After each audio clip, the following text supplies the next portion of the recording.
Probably a mix of both. It was definitely like just being surrounded by those mountains and the nature and the incredible set that they created in the background. It was really idyllic for a vacation, for a holiday maybe, but like once you actually have to start working in the sand and the heat and the sweat, there's some issues arise. So yeah, it was a very interesting experience to be filming there, but also just like because we were filming during a pandemic, it was also just really surreal to be anywhere away from home. So yeah. This film really capitalizes on a universal fear of death. Mm-hmm. What is scary to you about getting older, losing time? Yeah, I think I don't know. That's a not a fear for everybody, but that's something, the idea of aging and of death, and of like just like the fear of the unknown. You never know what's going to happen. Is something that people are constantly thinking about. For me, I'm not so much afraid of death as I am of just like health in general.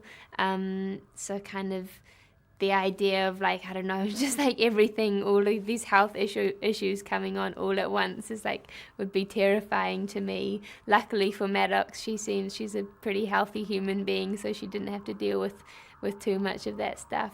But yeah, I don't know, the themes of the script are things that are constantly on everyone's minds, and I think themes that really drew me in the first place, because something that I get really excited about through acting and through telling stories is just like the exploration of different ideas and different ways of life or experiences. So yeah, this was a great opportunity for me to reflect on my own relationship with time.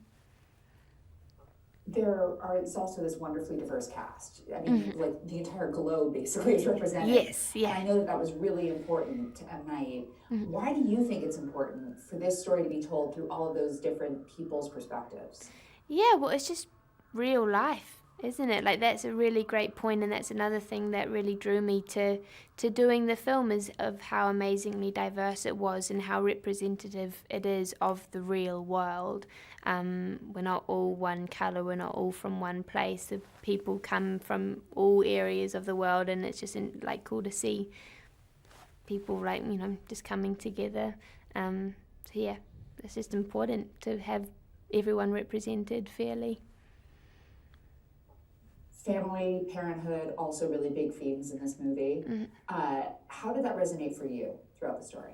Yeah, I think during the pandemic, I kind of came to a big realization that my parents aren't indestructible beings. They've got their own feelings and their own fears and their own struggles that they're dealing with, which every kind of teenager comes to realize eventually, and that it's not just about them caring for you, but also you caring for them, and being there for them. And so I think Maddox really realizes that throughout the film, that her parents aren't perfect, and that's just something that you've got to deal with because we're all figuring things out. So yeah, just to focus on like the love, more so than all the other stuff. Very quickly, last question. There was a podcast recently where they talked about how the older people get, the less interest they have in time travel. They don't want to be in the past, they don't want to be in the present, or in the future, they just want to be right here in the present. And that's a huge theme in this movie. Did making it in any way change how you spend your time? I think so. Well, I hope it did. I think it definitely made me think a lot more about how I spend my time, and kind of reminded me to be in the present rather than thinking or worrying about what's to come, or agonizing over like dumb things I've done in the past. Because I was listening to a meditation the other day, and the guy running the meditation, I think it was like the Sam Harris app, Waking Up, and he said something about this moment we're in right now being the only real moment, and not to kind of get distracted by the past or the future. So yeah, it kind of is just like a good reminder, and it's it's impossible to be able to handle life perfectly, or handle your time perfectly. So you gotta take it all as it comes and try to enjoy things as much as possible.